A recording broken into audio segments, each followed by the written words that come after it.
Good. Don't wait for it.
Have Dan call.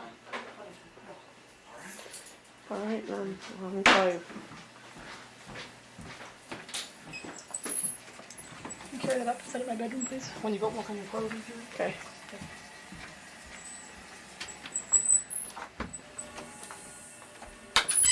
Andy? Andy? Andy? Yeah. Need you to move your car, please? I'm leaving now. So am I. Right now.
What? Don't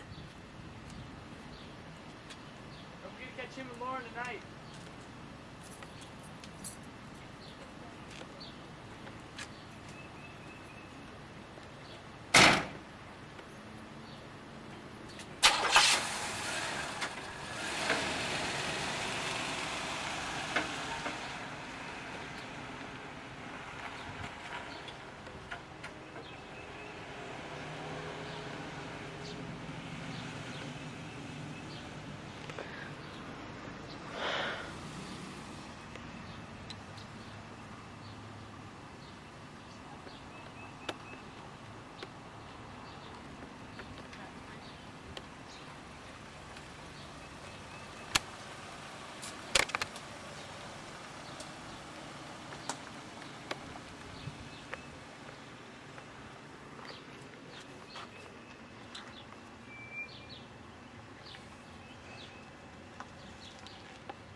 Why is the fan making so much noise? I'm just wondering the same thing. I've never heard it make noise like that before. That's tough. It's weird.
That's my neighbor's house. His truck. That's it for now.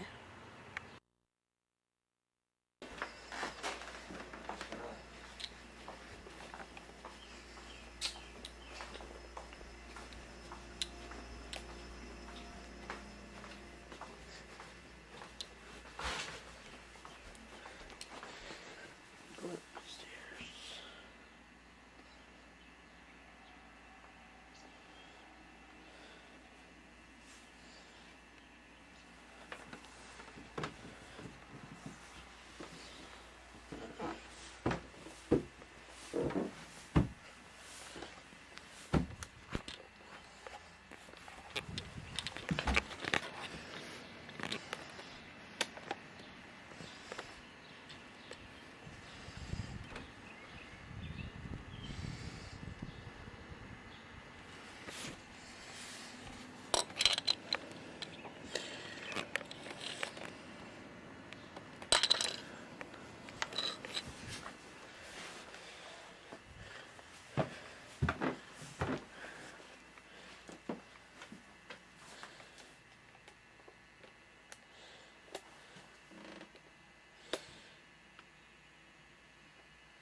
Phil, there's three. There's three here and four by here by us. Which one's smaller? Blue one? Yeah.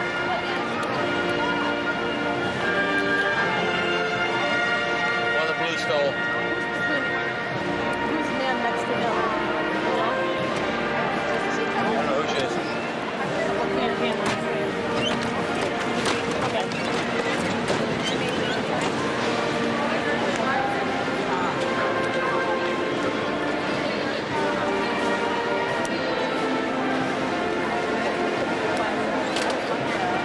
I don't like it.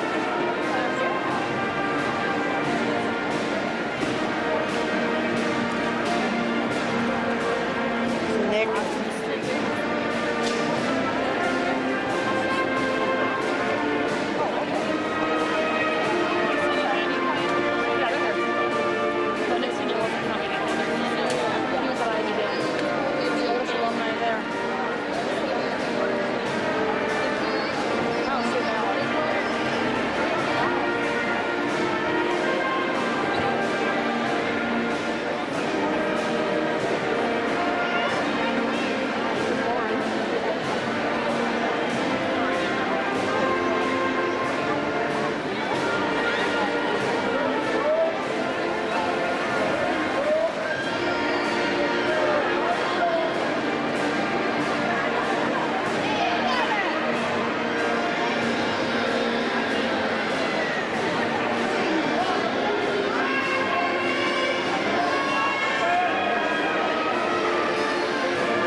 I don't know, 200 something. It's about 230.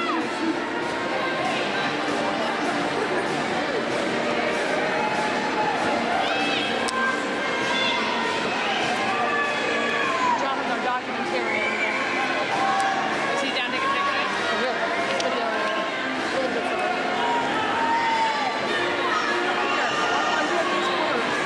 Hey, Mike, can I see your camera a minute? Mike. Hey, Mike, can I see your camera a minute? I brought my binoculars.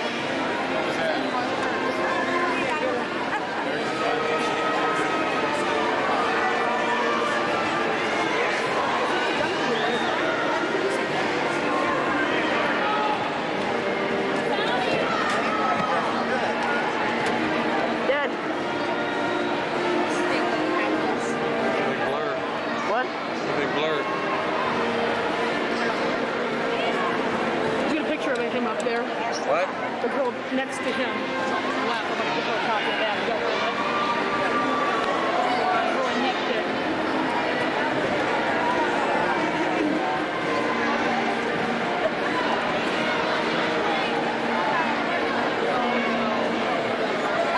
What? I haven't. I don't know what to do.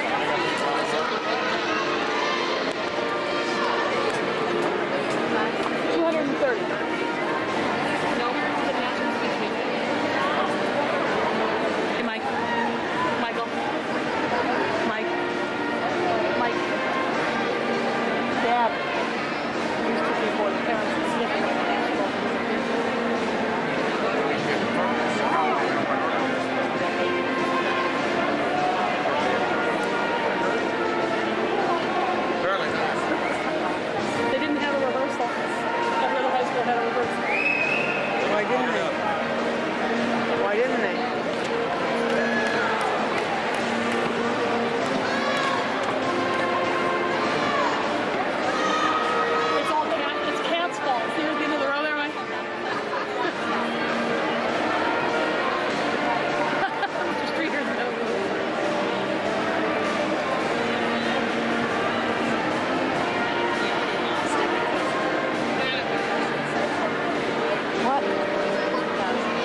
other observatory in here, didn't he?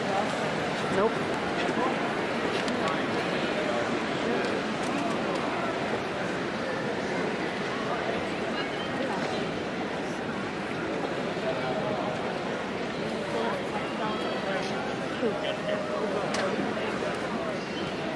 Dr. Paula Brennan, Mr. Young, faculty and staff, distinguished guests, parents, friends, and fellow classmates, I cannot begin to tell you what an honor it is to stand before you all today, on this our day.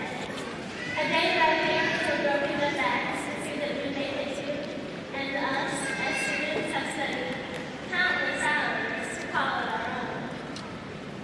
I would like to welcome all of you who came here today, who made this day possible. Everyone who showed up here today to honor that special someone that made it, despite all odds. It is to all of you that it is my pleasure to introduce the graduating class of 2001.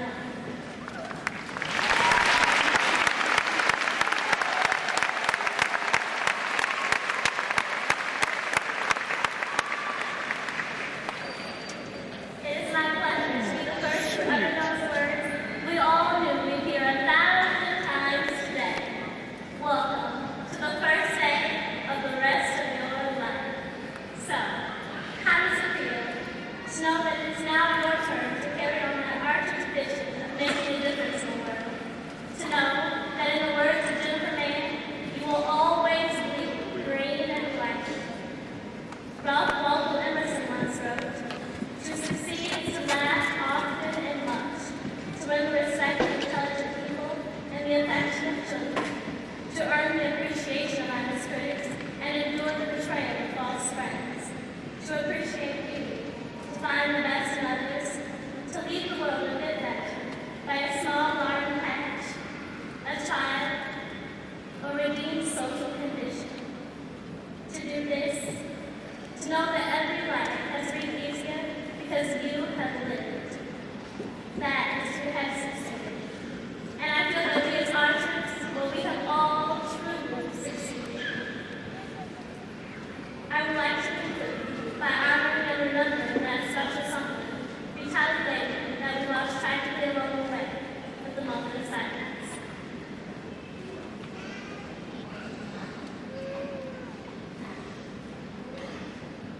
Congratulations. Good luck. Have fun. Let's all make a difference.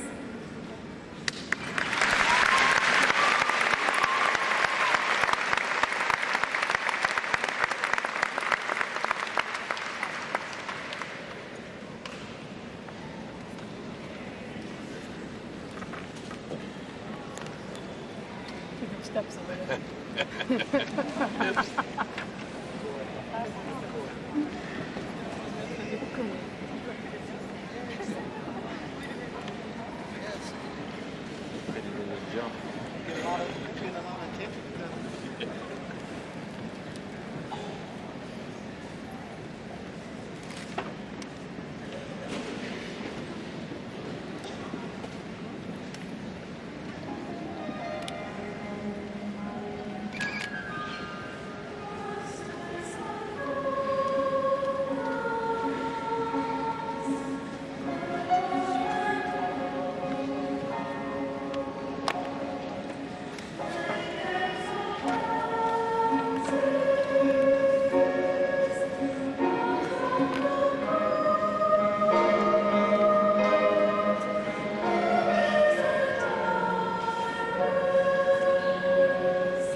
Good evening to all who joined us this evening. Graduates, this is my last opportunity as superintendent to share my perspectives with you. I warn you that the perspectives of the superintendent can tend to be somewhat different. For example, you may recall this rain and cold temperatures for the last couple of weeks in the 50s. I think it's been just great. You may remember last year at this time it was quite hot. There were many complaints about the lack of air conditioning in sweltering classrooms. I think the weather's been great. There's not been a single complaint. Being superintendent is a demanding job, one that I love. Yet, I was not at all planning to go into education, and I would like to talk to you about careers in your future. As a liberal arts sociology major with no career in mind, I sort of fell into education. I guess 31 years in education means that it was a good fall for me. Then again, I am the son of a teacher, I am the husband of a teacher, and one day soon, perhaps, the father of a teacher, so maybe it was fate. The Fort Wayne Community Schools strategic plan calls for all students to graduate and have the skills they need to choose a college and a career of their choice. That's a tall order for the Fort Wayne Community Schools, but it is our objective and it is my personal objective, and we are making progress. Witness you as a class of how well you've done. For myself, having integrated personal fulfillment with my career is exciting. I hope you are fortunate enough, as well as willing, to integrate your personal life in your career. That can be scary and demanding, but communities benefit from that kind of commitment, and so do individuals. I'd like to be able to say, you've made it by graduating, but that would be wrong. A prosperous future belongs only to those who have the commitment and additional education in their immediate future. Graduation no longer means no more school. For those of you who barely have met the requirements to graduate, you must look now for a way to get additional education or training. Perhaps that will be in the military, in a technical school, or a trade, all worthy plans. Simply getting a job now without additional education or training will limit your career choices and shortchange earning power, keeping prosperity just out of reach. You may find in the coming years that you cannot support yourself in a standard of living adequate for meeting 21st century family needs and dreams. Ironically, if you have surpassed the requirements for graduation and you have excelled, your circumstance is no different. While Fort Wayne Community School graduates, and particularly Southside graduates, have proven time and again to be community and even national leaders, scholars, and societal contributors, this is not true of all of even the top graduates. At this point, for those who have excelled, the past belongs to you, but only the past. College will demand from you a commitment, a self-discipline, and a more independent effort than you have ever before faced in your life. The prosperous future will belong to those who recognize that fulfillment and prosperity must be earned through hard work and personal determination. I'd like to close with one small story. Last year, I had the opportunity to meet the very hardworking and determined Gail Sayers. If you don't know who he is, that would be understandable since he's an old guy about my age. He is now running a computer company, but he is famous as the Hall of Fame all-time leading ground gainer in the history of professional football. I was stunned as I stood next to him to find that he was no bigger than a mine. From the many TV football games he played, I had always seen him as an enormous physical specimen. I commented on my surprise at his average size. His reply was, "Doctor, it's not the size of the body, it's the size of the heart." Your success is important to me as it is to the others who work in the school system. I wish you well in your future. We have worked hard to give you the skills necessary for your prosperity. But more importantly, I hope that we have also contributed to the size of your heart. Thank you.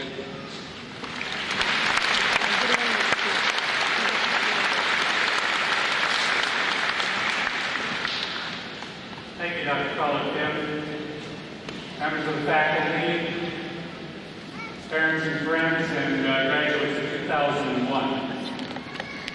Our lives, the lives of everyone that's in this building today, are formed by a countless multitude of things that are going to happen to us in our lives, and we call these things experiences. Experiences can bring joy into our life, they can bring happiness into our life, and perhaps oftentimes they can bring a sense of great satisfaction to our lives as well. Other times that they can bring sadness, anger, and even despair into our lives. As these countless experiences happen in our lives, we tend to classify them. We classify them as wonderful experiences, good experiences, okay, bad, and terrible experiences. Wonderful experiences might include things like falling in love, getting married, or maybe finding just a very right job that we were looking for. The opposite of this might include losing that person that we love, or being fired from a job, or failing at something that we desperately want to succeed at. We all want our lives and the lives of our children to be filled with wonderful experiences and to be devoid of all bad experiences. Obviously, that is never going to happen. So what kind of an experience has it been for me to be at Southside the second half of this school year? When Dr. Collins-Kim graciously extended the opportunity for me to finish out the school year as an interim principal at Southside, I must admit that I was very apprehensive. I didn't know what kind of experience it would be for me. Frankly, I was worried, and I really struggled with that decision. Last week, as I thought about today's graduation ceremony, I realized that if I had not reached out to accept that unknown experience, I would never have come to know the quiet beauty of our valedictorian Angelo and the fact that she spent 6 months in the Amazon with her missionary family. I would never have known the wit and the wisdom and the oratorical skills of our co-studentatorians, Ross and Andy, and those of a very special young man, Matt Bierman. I would have missed out on the wonderful friendship of Val White, and would never have known the quiet strength of Quentin Mudd, and would never have witnessed some of the zany antics of Matt Cooper. I would never have seen some of the heartwarming smiles that came from Renee Menatiri, from Jenny Lucas, from Alan Dewari, from Karen Comfort, from Lindsay Hankey, from Lauren Spatt, and from our Ivy League queen, Diana Wilson. I would never have known or experienced the exuberance or the enthusiasm of Chloe, and I would never have known intern Drew. I would have missed a lot. I would never have known or never had the opportunity to meet Pat, Katie, John, and David, and a few other seniors that I sometimes met in the late for school sign-up line. Then there's the faculty and the staff. Frankly, working with this faculty, the administrative staff, and with all of our support staff at Southside High School has been an outstanding experience for me. So how was my experience at Southside? Well, on the scale of going from wonderful down to terrible, I would have to say that my experience was somewhere up there in the stratosphere. It was positively, absolutely fantastic. My thanks to you, Southside parents, faculty, and the students. You have greatly enriched my life. You have made me a better person. To the class of 2001, I wish you well, and may all of your experiences in all of your life be good, wonderful, or absolutely fantastic.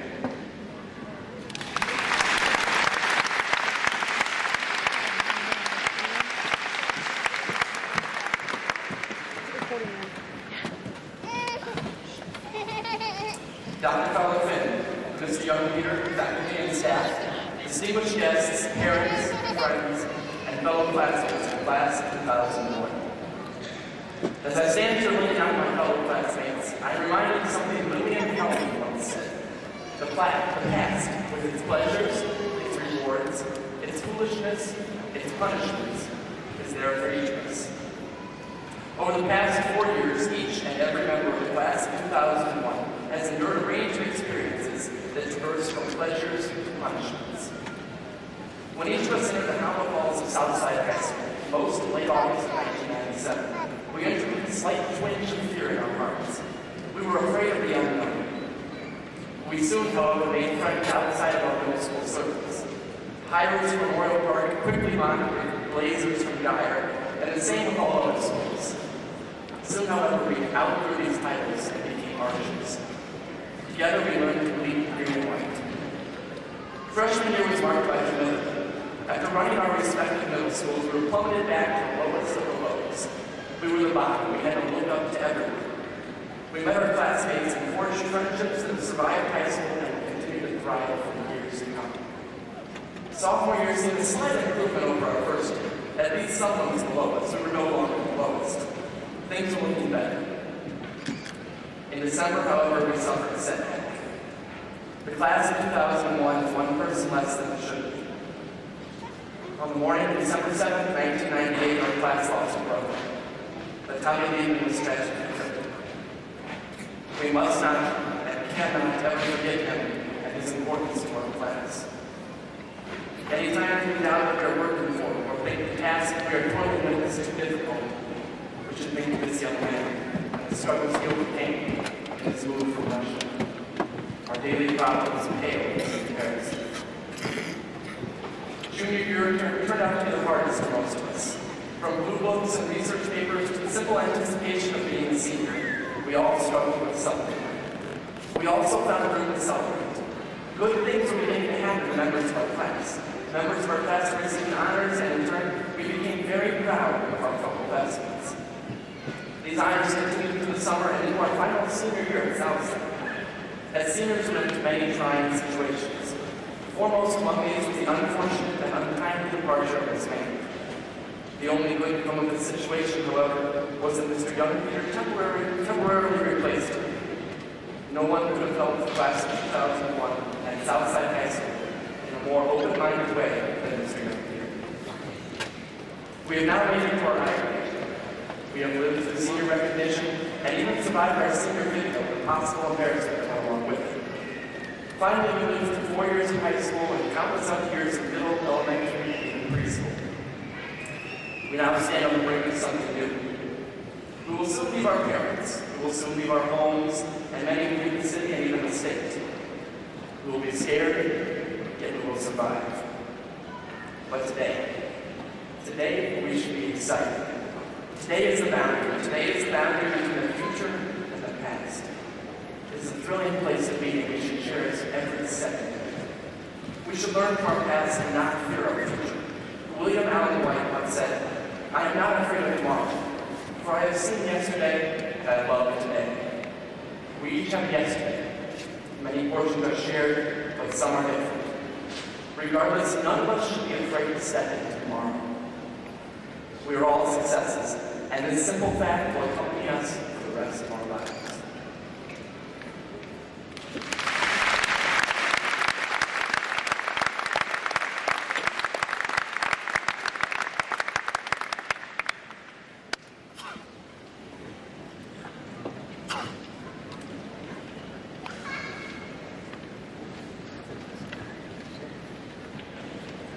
Dr. Fowler Finn, Mr. Young Peter, faculty and staff, distinguished guests, parents, friends, and and fellow classmates. A friend once advised that a good speech is like a skirt. It should be long enough to cover the material, but short enough to keep your attention. With this in mind, I have prepared my speech. We are here today so the class of 2001 will graduate. There are 213 people in our graduating class. Each one present will come up to the front and receive his or her diploma.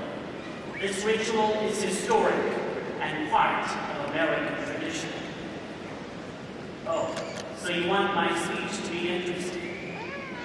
Okay, I'm flexible. So what do you suppose most seniors think of when they hear the word commencement? Perhaps for many of us, commencement means graduation and the long-awaited end of high school. The true meaning of the word is quite the opposite. Commencement signifies a beginning.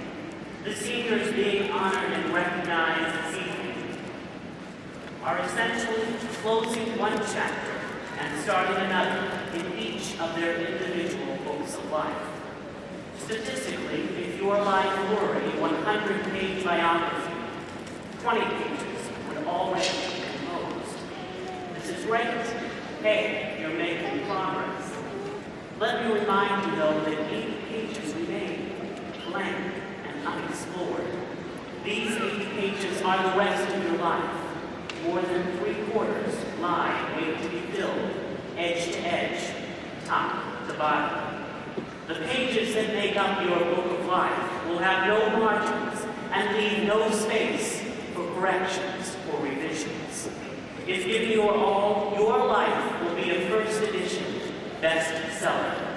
So, during the creative process, dance like nobody's watching. Sing as if God were listening. Color outside the lines and live as if today were all you had. In essence, you are commencing on the journey ahead. What you pack on your journey defines who you are.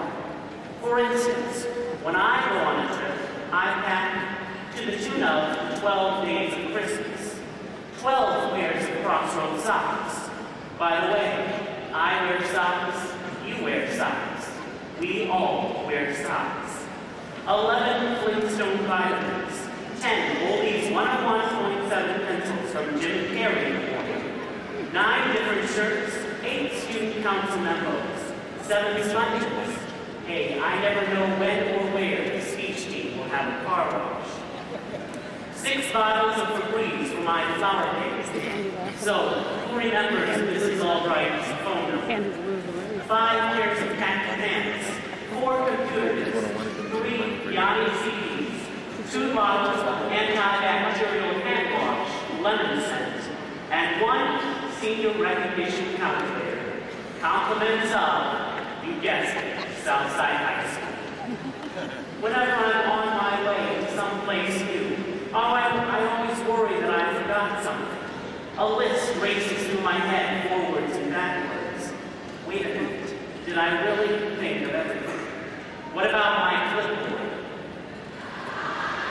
Yes, I do remember packing it. After all, my clipboard and I, we're inseparable. Can you tell? When I think of potential, I picture oddly enough a suitcase. Potential, as I see it, is all you carry with you on each venture. Some things you distinctly remember packing, others you packed, but don't recall.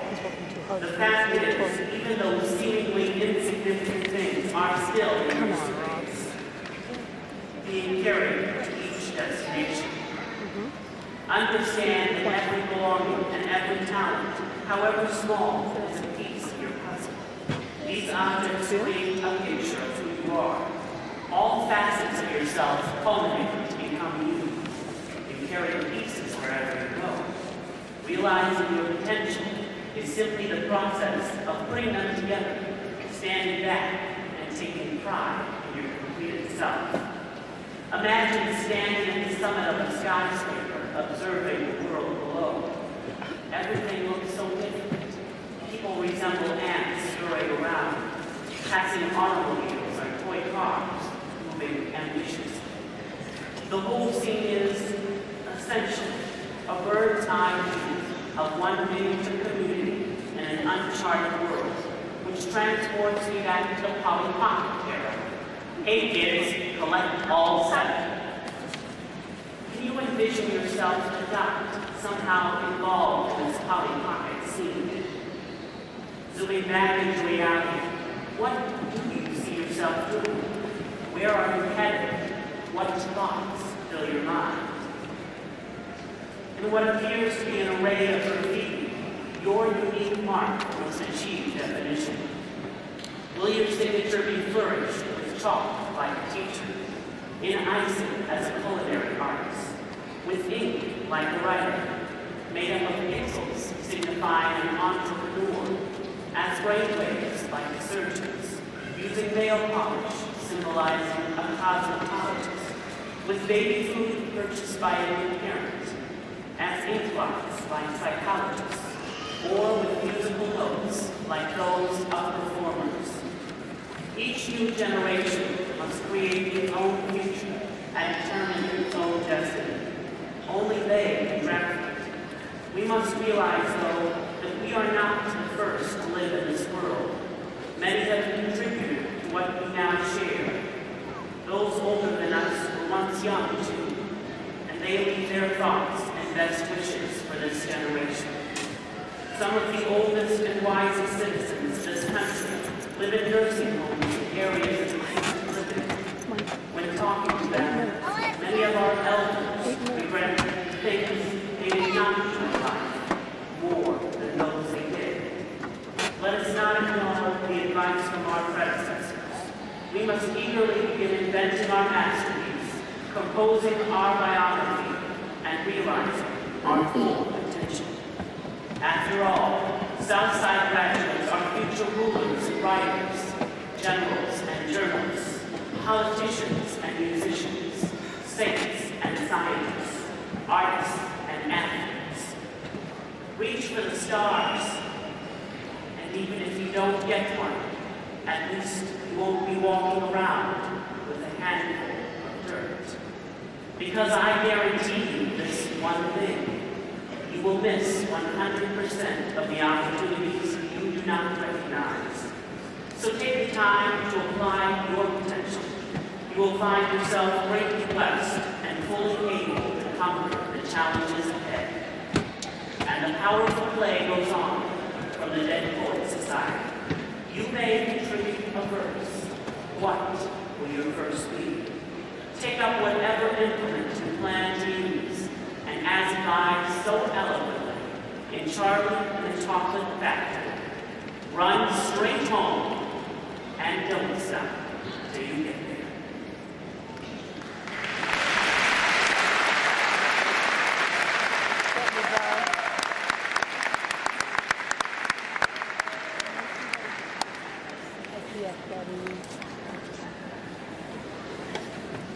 Dr. Paula Finn, Mr. Young, faculty and staff, distinguished guests, parents, friends, and fellow classmates. Imagine a traveler embarking on a journey into an unknown land. This traveler carefully weighs his options as he packs his supplies and provisions and plans for the journey ahead of him. Today, each one of us is that traveler. Each one of us has a choice that involves deciding what we take with us or what we will left behind. We now have an opportunity to carry the supplies and tools for the future, the knowledge, character traits, memories, and lessons that we have accumulated through our lives and our time at Southside.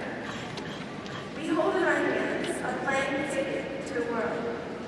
It is our decision what we do with that ticket and what directions our lives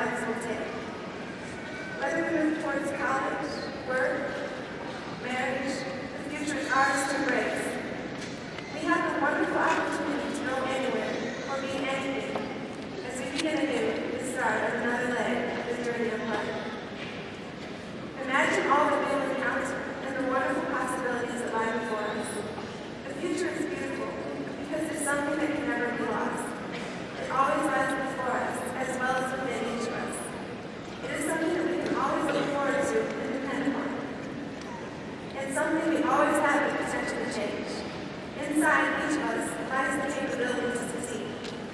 We only need to find and accept that. Oberfeld.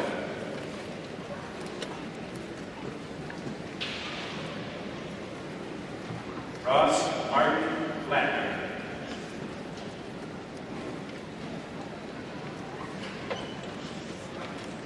Andrew Michael McCoy.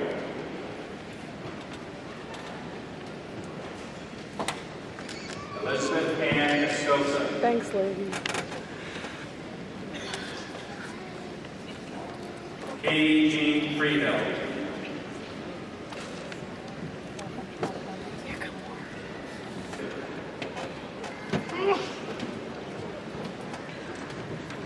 Nicholas Donald Heine.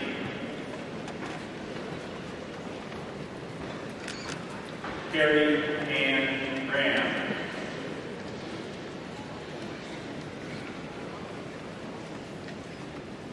Matthew Perry Bierman.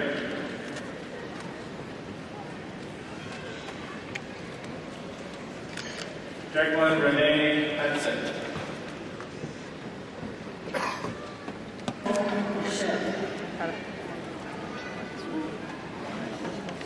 Lauren Elizabeth Sass.